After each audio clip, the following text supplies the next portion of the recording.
Bonjour, la direction souhaite vous informer que cette vidéo va partir dans tous les sens. Merci de votre compréhension. Ah, parce que d'habitude t'écris un minimum tes vidéos? Non, chut, tais-toi.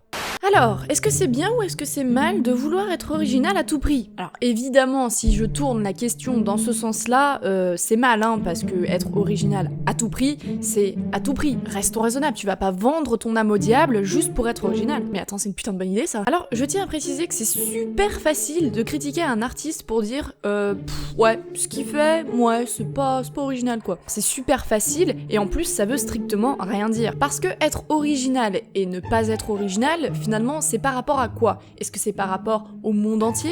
Est-ce que c'est par rapport à ton travail à toi? Ou est-ce que c'est par rapport à son travail à lui? Parce que si dans un groupe d'amis, tout le monde s'habille en gothique, l'originalité, ce sera donc de s'habiller en punk, non? Ou des vêtements beaucoup plus classiques que tu peux trouver n'importe où, quoi. Là, vous serez original. Mais par rapport au monde entier, est-ce que c'est pas plutôt les gens qui s'habillent gothique punk qui sont plus originaux? Vous voyez, c'est une question de point de vue. Ce que je viens de dire s'applique également au dessin, hein. Si tout le monde dans ton groupe d'amis dessine du réalisme, l'originalité, ça va être de dessiner du manga, tu vois ce que je veux dire? Pourtant, le manga, on en trouve de partout, et pourtant, le réalisme, on en trouve de partout. Finalement, est-ce qu'il y a vraiment quelque chose d'original? Je pense que vouloir être original à tout prix, c'est pas forcément une bonne chose. C'est un peu comme le serpent qui se mord la queue, tout le monde adore cette ref, je le sais. Je pense qu'en plus, le domaine artistique, c'est quand même le domaine le plus compliqué pour être original. Et on va prendre original comme étant le sens du mot, différent, nouveau. Parce que je pense que vous vous doutez bien que, depuis des années, il y a un petit peu tout qui a été expérimenté. Hein. Je parle pas forcément en France, mais je parle dans le monde entier. Enfin, si vous n'avez pas fait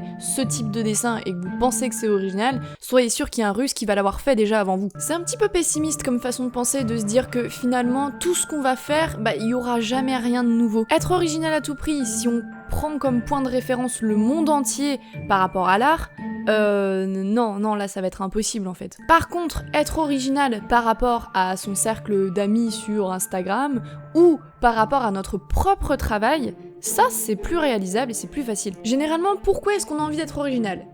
Simplement pour que notre travail se démarque, pour qu'on puisse attirer un petit peu plus d'attention et qu'on se dise « Ah ouais, j'avais jamais vu ça, c'est intéressant ». Et là, je vais un peu mettre fin à une légende. On ne dessine pas, on ne poste pas sur Instagram si on dessine uniquement pour nous. Vous trouverez toujours des gens qui vous diront le contraire. Forcément, si vous êtes sur Instagram, Pinterest ou autre moyen de partager, on va dire, votre art, c'est forcément parce que vous avez envie que les autres le regardent. C'est forcément que vous avez envie de créer une réaction chez quelqu'un. Que ce soit positif, que ce soit négatif, on s'en fout, il y aura une réaction. Bien sûr qu'on dessine pour soi et qu'on partage les œuvres qu'on fait pour soi, mais il y a un moment donné, faut arrêter de se mentir, on partage aussi l'art pour pouvoir le montrer aux autres et on dessine en quelque sorte un peu aussi pour les autres. Sinon, autant tout garder pour soi. Oui, pas besoin forcément de tout exposer sur les réseaux sociaux. C'est pour ça que finalement, quand on dessine pour soi, on n'a pas forcément envie d'être original parce que on est dans notre petite zone de confort et qu'on l'adore tout simplement parce qu'on aime ce qu'on fait. À partir du moment où vous exposez tout ça sur les réseaux sociaux, il y a forcément la pression d'autrui qui vient se mettre sur vous. Ces pressions et ces regards vous poussent à être original finalement parce que les gens vont pas forcément s'arrêter sur du contenu qu'ils arrêtent pas de voir en boucle sur Instagram. C'est glauque, mais on veut être original pour se démarquer et pour qu'on nous remarque. Pour attirer des réactions, que ce soit positives ou négatives. Pourquoi est-ce que je parle de réactions positives et de réactions négatives? En fait, la réaction positive typique, c'est « Waouh, c'est trop beau, waouh, ça change, waouh, c'est trop bien, waouh, comment t'as fait ça et tout ». La réaction négative, ça peut être « Waouh, c'est vachement sombre, purée, c'est glauque, il y a du sang partout, qu'est-ce que c'est que ça ?» Enfin, en règle générale, il y a plus de réactions positives que de réactions négatives. Mais finalement, on cherche à choquer par la différence. Quand vous êtes dans l'onglet découverte d'Instagram, cet onglet va juste vous proposer des choses logiques par rapport aux choses que vous avez aimées sur Instagram. Admettons, je like 36 dessins réalistes. Dans l'onglet découverte, j'ai fortement des chances de tomber sur des choses, des dessins réalistes en fait. Non, mais là, je vous apprends rien, hein, c'est juste, pour discuter. Sauf qu'à force d'aimer les mêmes choses, vous vous retrouvez avec un onglet découverte rempli de choses que vous voyez tout le temps. Et en fait, la fonction découverte fonctionne plus, parce que finalement, vous découvrez rien de nouveau, c'est toujours les mêmes choses. En fait, si, vous découvrez du contenu qui ressemble déjà à ce que vous aimez. Et là, au miracle, vous voyez apparaître quelque chose de différent. C'est super, vous qui aimez que les dessins réalistes, vous tombez sur un dessin manga un peu réaliste et vous vous dites putain mais c'est génial. Vous allez peut-être même commenter et même partager si vous êtes des petits foufous. Et pourtant, les dessins semi-réalistes, bah c'est pas original hein, par rapport au monde entier. Mais c'est original par rapport à vous et par rapport à ce que vous voyez sur Instagram. Cet exemple est valable pour des milliers de choses. Ce que j'ai envie de vous montrer, c'est que vous cherchez à être original ou pas, vous ne le serez jamais et à la fois, vous le serez toujours pour quelqu'un. On est tous la touche d'originalité de quelqu'un finalement. Voilà personnellement une des premières raisons qui me pousse à ne pas être original et ne pas chercher à l'être à tout prix parce que j'aime ce que je fais, j'aime le rendu de certains dessins, j'aime l'ambiance d'autres et je me dis ben c'est ça finalement que je cherche à faire, alors pourquoi est-ce que je changerais? Et bon sang, tous les artistes ont leur univers, ont leur style et en fait il y aura jamais rien d'original dans leur propre travail à eux-mêmes. Allez voir n'importe quel artiste, connu, pas connu, peu importe, tous ces posts vont se ressembler. Il y aura des différences plus ou moins marquées selon les posts, parce qu'on fait jamais vraiment la même chose, mais ça va être toujours dans la même chose. Et c'est normal, c'est son style, c'est son univers, c'est ce qu'il aime faire, c'est sa zone de confort. Et c'est pas négatif de rester dans cette zone de confort. Je pense qu'un artiste qui est bon en tout, déjà c'est très rare, mais attention, il y a toujours des exceptions qui confirment la règle, est à la fois un artiste qui n'est bon en rien. Pourtant, on est quasiment tous à la recherche d'être bon en tout, mais on sait qu'on peut pas l'être. Il y a forcément des compétences que j'aurais pas en peinture à l'huile ou des compétences que j'aurais pas en aquarelle ou voilà. Mais je le sais. Et vous avez vu comment ça nous déprime de savoir qu'on n'est pas bon dans quelque chose? Bon, après là j'extrapole un petit peu parce que bon des fois ça c'est mon cas, c'est surtout mon cas. Mais je veux dire le fait de pas être bonne en aquarelle, bah ça me détruit. Je me dis putain mais il y a des gens ils font des trucs géniaux en aquarelle, pourquoi moi j'y arrive pas? Et finalement je réfléchis et je me dis que peut-être ces gens-là n'ont jamais entendu parler du digital art et que peut-être s'ils s'y mettent, et ben ça va pas être terrible quoi. Oui, je me rassure énormément en me disant que tout le monde est humain, que tout le monde a ses faiblesses et que peut-être les faiblesses d'à côté,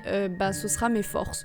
On ne sait pas. Là, je suis complètement sortie de mon sujet, je vais revenir dedans. Une autre raison pour laquelle je n'aime pas être forcément original, c'est que ça me casse la tête. Mais concrètement, ça m'épuise. Je suis constamment en train de m'empêcher de dessiner parce que je me dis, ce que je vais faire, ça va pas être original. Vous vous rendez compte à quel point ça va loin? Mon cheminement dans la tête, c'est alors, je vais poster sur Instagram, j'ai envie de faire un petit dessin sympa et original. Et là, je regarde ma feuille ou mon écran et rien ne me vient. Le dessin, bien sûr qu'il viendrait tout de suite si je me disais je vais poster pour aller sur Instagram, je vais faire un petit dessin sympa. Point barre. Et là je dessinerai, il y aurait pas de souci. Et à partir du moment où vous vous dites que ce que vous allez faire doit être original, c'est que vous cherchez finalement l'attention. Et on le rappelle, c'est humain. On est tous humains. Pourquoi je ferais des vidéos sur YouTube si ce n'est pour attirer l'attention? Ça nous bloque complètement de chercher à être original à tout prix. Et maintenant que j'y pense, c'est peut-être à l'origine des plus gros art blocks que j'ai eu de toute ma vie. C'est-à-dire 6 mois, 1 an parfois. Je vous jure, remplacez le mot original, je veux faire un dessin original par je veux faire un dessin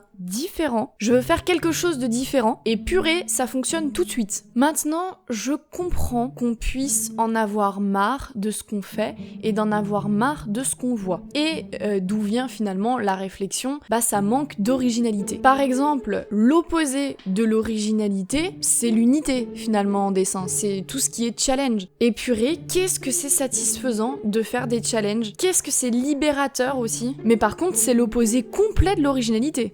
Oui, on fait tous la même chose, on fait tous ce challenge-là. Et le résultat, c'est des dessins qui se ressemblent et qui à la fois ne se ressemblent pas. Et pourtant, c'est grâce à ces challenges et à ces hashtags qui me permettent de les retrouver que parfois, je découvre des gens, des artistes qui font des trucs, mais c'est merveilleux, mais c'est magnifique, et c'est original par rapport à ce que je vois d'habitude. Il y a un challenge sympa qui tourne en ce moment sur Instagram, c'est de faire en dessin en fait l'absolu opposé de ce qu'on fait d'habitude. Vous faites d'habitude un line, là vous faites pas de line. Vous faites d'habitude une colo qui est super douce, là vous mettez des couleurs qui sont super saturées, etc.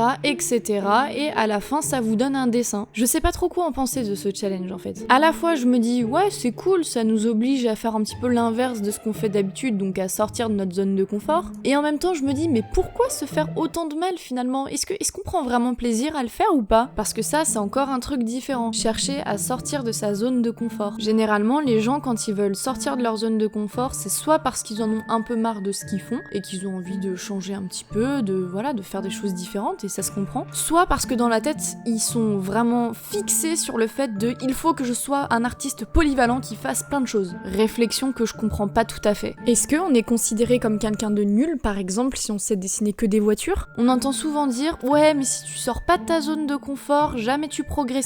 Et c'est pas faux. Enfin oui, si on dessine tout le temps les mêmes choses, tu vas très bien savoir dessiner les chats si on dessine que des chats, ou très bien savoir dessiner des humains si on dessine que ça. Mais dès qu'on essaiera de dessiner autre chose, ah ouais, ça va bloquer, ouais. Mais je comprends pas forcément ce qu'il y a de mal à ne pas savoir dessiner bien correctement autre chose que des animaux ou autre chose que des humains. Et là, ça revient à dire, en fait, voilà, c'est parce que du coup, il faut être bon en tout, savoir tout faire, savoir tout dessiner, les bâtiments, les animaux. Je vous rappelle que si vous devez dessiner quelque chose que vous n'avez pas l'habitude de dessiner, les références sont vos amis, hein, faut pas se mettre la pression. Mais techniquement, pour être bon en tout, ça voudrait dire qu'il faudrait passer ses journées et ses dessins finalement à dessiner de tout. Et il y a que 24 heures dans une journée, donc ça risque d'être compliqué parfois. Finalement, sortir de sa zone de confort, c'est vouloir être original par rapport à soi-même. Je trouve que ça reste encore la cause la plus noble pour chercher l'originalité. C'est totalement subjectif, hein. Je vais conclure parce que cette vidéo, elle va durer au moins 25 minutes sinon. Faut-il chercher à être original à tout prix? La réponse, pour moi, est évidemment non. Avant d'être original par rapport aux autres, il faut déjà être original par rapport à ce qu'on fait nous-mêmes. Pour ça, il faut connaître ce qu'on aime faire, connaître ce qu'on aime dessiner, ce qu'on aime expérimenter, s'en être déjà un petit peu lassé et avoir envie d'explorer des nouvelles choses. Si déjà vous avez fait cette première boucle, sachez déjà que votre art a pu être considéré comme original de la part de quelqu'un d'autre. Voilà mon avis sur la question. Maintenant, vous êtes libre en commentaire de me marquer si vous êtes d'accord, si vous êtes pas d'accord. Liberté d'expression. J'ai des avis qui sont parfois un petit peu tranchés alors qu'ils devraient pas l'être, et ça fait du bien des fois de voir qu'en commentaire vous savez remettre les choses à leur place. Ce que je veux pas, c'est qu'on suive une idée sans vraiment comprendre le sens. Pourquoi faut-il être original? Pourquoi est-ce qu'il faut que mon travail soit différent des autres? Trouvez les bonnes raisons, et à partir du moment où vous aurez trouvé les bonnes raisons, ce sera beaucoup plus simple pour vous de faire quelque chose qui est original, entre guillemets. Et si vous trouvez pas de raison, écoutez, c'est qu'il y en a pas besoin. C'est tout pour moi, je me casse, ciao.